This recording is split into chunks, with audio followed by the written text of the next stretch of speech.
ಅಫ್ಜಲ್ಪುರ ತಾಲೂಕಿನಲ್ಲಿ ವಸತಿ ಯೋಜನೆ ಅಡಿಯಲ್ಲಿ ನಡೆದಿರುವಂಥ ಅವ್ಯವಹಾರ, ಶಾಸಕರ ಆಪ್ತರ ಒಂದು ಗ್ಯಾಂಗನ್ನು ಮನೆಗಳ ಹೆಸರಿನ ಮೇಲೆ ಸುಮಾರು 5 ಕೋಟಿಗಿಂತಲೂ ಹೆಚ್ಚಿಗೆ ಹಣ ಜನರಿಂದ ವಸೂಲಿ ಮಾಡಿರುವಂಥ ವಿಷಯ.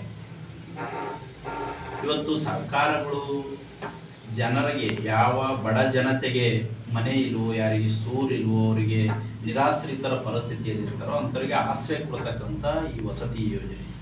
ಈ ವಸತಿ ಯೋಜನೆಯನ್ನು ಹಲವಾರು ಹಂತಗಳಲ್ಲಿ ಈ ಹಿಂದೆನೂ ಕೂಡ ಭ್ರಷ್ಟಾಚಾರಗಳನ್ನು ಆಗಿದೆ. ಅರ್ಹ ಫಲಾನುಭವಿಗಳಿಗೆ ಮುಟ್ಲಾರ್ದಂಥ ಪರಿಸ್ಥಿತಿಗಳನ್ನು ನೀವು ಕೂಡ ನೋಡಿದ್ದೀವಿ. ಇವತ್ತು ಅಫ್ಜಲ್ಪುರದಲ್ಲಿ ದೊಡ್ಡ ಮಟ್ಟದ ಒಂದು ಹಗರಣವನ್ನು ಇವತ್ತು ಮಾಡ್ತಾ ಇದ್ದಾರೆ. 2500 ಮನೆಗಳನ್ನು ರಾಜೀವ್ ಗಾಂಧಿ ವಸತಿ ನಿಗಮದಿಂದ ಅಲೋಕೇಶನನ್ನು ಅಫ್ಜಲ್ಪುರ ತಾಲೂಕಿಗೆ ಆಗಿದೆ. ಅದು ಬರೀ 12 ಪಂಚಾಯತಿಗೆ ಆಗಿದೆ. 12 ಪಂಚಾಯತಿಗೆ ಯಾಕಾಯಿತು ಅನ್ನೋದೇ ಭ್ರಷ್ಟಾಚಾರ, ಅವ್ಯವಹಾರ. ಯಾವ ಥರನಾಗಿ ಅವ್ಯವಹಾರ ಮಾಡ್ತಾ ಇದ್ದಾರೆ ಅಂದರೆ, ಒಂದು ಗ್ಯಾಂಗ್ ಇದೆ, ಶಾಸಕರ ಅತ್ಯಂತ ಆಪ್ತರ ಒಂದು ಗ್ಯಾಂಗ್ ಇದೆ. ಪಂಚಾಯತಿ ಮೆಂಬರ್ಗಳನ್ನು, ಪಂಚಾಯತಿ ಅಧ್ಯಕ್ಷರನ್ನು, ಅಲ್ಲಿ ಪಂಚಾಯತಿ ಇರ್ತಕ್ಕಂಥ ಒಂದಿಷ್ಟು ಮುಖಂಡರನ್ನು ಸಂಪರ್ಕ ಮಾಡಿ ಒಂದು ಮನೆಗೆ 20,000 ರೂಪಾಯಿ ನೀವು ಹಣವನ್ನು ಕೊಟ್ಟರೆ ಆ ಫಲಾನುಭವಿಗಳು ಯಾರಿಗೆ ಮನೆ ಹಾಕ್ತೀವಿ ಅನ್ನೋಂಥ ವ್ಯಕ್ತಿಗಳಿಗೆ ನೀವು ಅವ್ರ ಕಡೆಯಿಂದ 20,000 ರೂಪಾಯಿ ಕೊಡಿಸಿದ್ರೆ ಅವರಿಗೆ ನಾವು ಮನೆ ತಂದು ಕೊಡ್ತೀವಿ ಅಂತಕ್ಕಂಥ ಒಂದು ಕೆಲಸವನ್ನು ಇವತ್ತು ಅಫ್ಜಲ್ಪುರ ತಾಲೂಕಿನ ಎಲ್ಲ ಕಡೆಗೆ ಮಾಡ್ತಾ ಇದ್ದಾರೆ.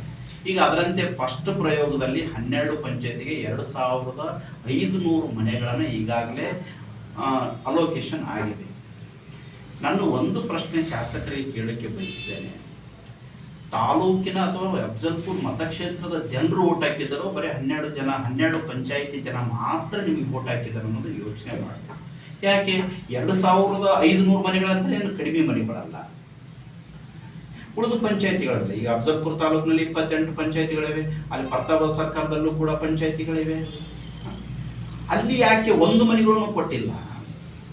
ದೊಡ್ಡ ದೊಡ್ಡ ಪಂಚಾಯತಿಗಳಿಗೆ ಕಡಿಮೆ ಮನೆಗಳು ಕೊಡ್ತೀರಿ, ಸಣ್ಣ ಪಂಚಾಯತಿಗಳಿಗೆ 600 ಮನೆಗಳು ಕೊಡ್ತೀರಿ. ಕೊಡ್ರಿ, ಯಾರಿಗೆ 600 ಮನೆಗಳು ಕೊಡಬಾರ್ದು ಅನ್ನೋದು ನನ್ನ ವಾದ ಅಲ್ಲ. ಎಲ್ಲರಿಗೂ ಸಮಾನವಾಗಿ ನೋಡಬೇಕಾದಂಥ ಶಾಸಕರ ಜವಾಬ್ದಾರಿ ಅಲ್ವಾ? ಅಂದರೆ ಮೇಲ್ನೋಟಕ್ಕೆ ಕಂಡು ಬರ್ತಾ ಇದೆ ಭ್ರಷ್ಟಾಚಾರವನ್ನು, ನೀವು ಮಾಡ್ತಕ್ಕಂಥ ಅವ್ಯವಹಾರವನ್ನು, ನೀವು ಮಾಡ್ತಕ್ಕಂಥ ಲೂಟಿಯನ್ನು ಮೇಲ್ನೋಟಕ್ಕೆ ಕಂಡು ಬರ್ತಾ ಇದೆ. ಯಾರು ಒಂದು ಮನೆಗೆ 20,000 ರೂಪಾಯಿ ಕೊಡ್ತಾರೋ ಅಂಥವರಿಗೆ ನೀವು ಎಷ್ಟು ಬೇಕಾದಷ್ಟು ಮನೆಗಳು ಕೊಡ್ತೀರಿ. ಅಫ್ಜಲ್ಪುರ ಕ್ಷೇತ್ರದ ಜನತೆ ಇದನ್ನು ಅರ್ಥ ಮಾಡ್ಕೋಬೇಕು. ಎಲ್ಲಿ ತನಕ ಇಂಥ ಅವ್ಯವಸ್ಥೆಗಳನ್ನು, ಇಂಥ ಭ್ರಷ್ಟಾಚಾರಗಳನ್ನು, ಇಂಥ ಕೆಟ್ಟ ವ್ಯವಸ್ಥೆಯನ್ನು ನಾವು ಸಹಿಸ್ಕೊಂಡು ಕುಂದಿರ್ತೀವೋ ಅಲ್ಲಿ ತನಕ ಇಂಥವೆಲ್ಲ ನಡೀತಾನೆ ಇರ್ತದೆ. ಅದಕ್ಕಾಗಿ ಈಗಾಗಲೇ ನಾನು ಅಧಿಕಾರಿಗಳನ್ನು ಮಾತಾಡಿದ್ದೇನೆ, ಹೇಳಿದ್ದೇನೆ, ಅವರಿಗೆ ವಾರ್ನಿಂಗನ್ನು ಕೊಟ್ಟಿದ್ದೇನೆ. ಈಗಲೂ ಕೂಡ ನಾನು ಗಂಭೀರವಾಗಿ ಆಗ್ರಹವನ್ನು ಮಾಡ್ತಾ ಇದ್ದೇನೆ. ಏನು ಮನೆಗಳ ಅಲೋಕೇಶನ್ ಪಂಚಾಯತಿಗಳೇನಾಗಿದಲ್ಲ, ಸರಿಯಾದ ರೀತಿ ಕಾನೂನಾತ್ಮಕವಾಗಿ ನಿಯಮಬದ್ಧವಾಗಿ ನೀವು ಗ್ರಾಮ ಸಭೆಗಳನ್ನು ನಡೆಸಿ ಆ ಗ್ರಾಮ ಸಭೆಗಳಲ್ಲಿ ಅರ್ಹ ಫಲಾನುಭವಿಗಳು ಯಾರಿದ್ದಾರೆ, ಯಾರಿಗೆ ನಿಜವಾದ ಮನೆಗಳಿಲ್ಲ, ಮನೆ ಅವಶ್ಯಕತೆ ಯಾರಿಗಿದೆ ಅಂಥವರಿಗೆ ಗ್ರಾಮ ಸಭೆಯಲ್ಲಿ ನೀವು ಅಂಥ ಅರ್ಹ ಫಲಾನುಭವಿಗಳಿಗೆ ಆಯ್ಕೆ ಮಾಡ್ತಕ್ಕಂಥ ನಿಯಮಾನುಸಾರವಾಗಿ ಇವತ್ತು ಒಬ್ಬ ವಸತಿ ನಿಗಮದ ವಸತಿ ಯೋಜನೆ ಅಡಿಯಲ್ಲಿ ಒಬ್ಬ ಫಲಾನುಭವಿಯನ್ನು ಆಯ್ಕೆ ಮಾಡಬೇಕಾದ್ರೆ ನೀವು ಏನು ನಿಯಮಗಳನ್ನು ಪಾಲನೆಯನ್ನು ಮಾಡಬೇಕಾಗಿದೆ, ಅವ್ರಿಗೆ ಏನು ಅರ್ಹತೆಗಳನ್ನು ಇರಬೇಕಾಗ್ತದೆ ಅದನ್ನು ನೀವು ಅಧಿಕಾರಿಗಳು, ಇವತ್ತು ಜಿಲ್ಲಾ ಯಾರು CEO ಆಗಿರ್ಬೋದು, ತಾಲೂಕು ಪಂಚಾಯತಿ ಕಾರ್ಯನಿರ್ವಾಹಕ EO ಆಗಿರ್ಬೋದು, ಇವತ್ತು ನೋಡಲ್ ಅಧಿಕಾರಿಗಳನ್ನು ನೇಮಕ ಮಾಡಿದ್ದಾರೆ, ಪಂಚಾಯತಿ PDOಗಳಿದ್ದಾರೆ, ಅಧ್ಯಕ್ಷರುಗಳಿದ್ದಾರೆ. ನೀವು ಕಾನೂನು ಬಾಹಿರವಾದಂಥ ಕೆಲಸವನ್ನು ಮಾಡಿ ಸಿಕ್ಕಾಕೋಬೇಡಿ.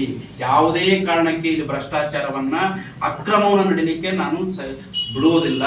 ನಿರಂತರವಾಗಿ ಇದರ ಬಗ್ಗೆ ಹೋರಾಟವನ್ನು ಮಾಡ್ತೇವೆ.